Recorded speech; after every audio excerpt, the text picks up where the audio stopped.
This is NBC News special coverage of the first presidential debate between former President Trump.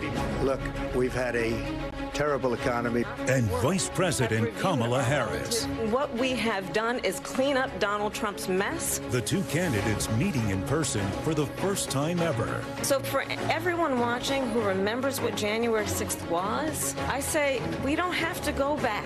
I created one of the greatest economies in the history of our country. A historic face-off. What she says is an absolute lie. You're going to hear from the same old tired playbook. The former president battling to win back the White House. I had no inflation. They had the highest inflation perhaps in the history of our country. The vice president running to be the nation's first female president.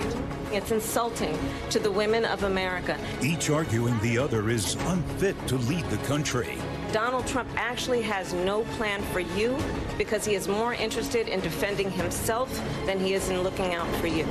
Everything that she believed 3 years ago and 4 years ago is out the window. It is the biggest event yet. Moment as you're watching NBC News Now's live coverage of what could be the most consequential night of the 2024 presidential election. You see right there the historic handshake between Vice President Kamala Harris, here it is, and former President Trump. This is actually the first time the two of them ever met, not just on a debate stage, but in person, period. And tempers ran hot tonight with personal attacks just minutes into the hour-and-a-half-long debate.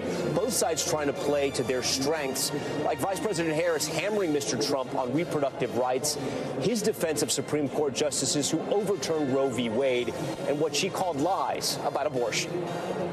Nowhere in America is a woman carrying a pregnancy to term and asking for an abortion. That is not happening. It's insulting to the women of America. The former president preferring to talk more about immigration, pushing debunked claims about Haitian migrants in Ohio, and accusing the vice president of allowing undocumented immigrants into the country. And a lot of these illegal immigrants coming in, they're trying to get them to vote. They can't even speak English. They don't even know what country they're in practically. And these people are trying to get them to vote. And that's why they're allowing them to come into our country.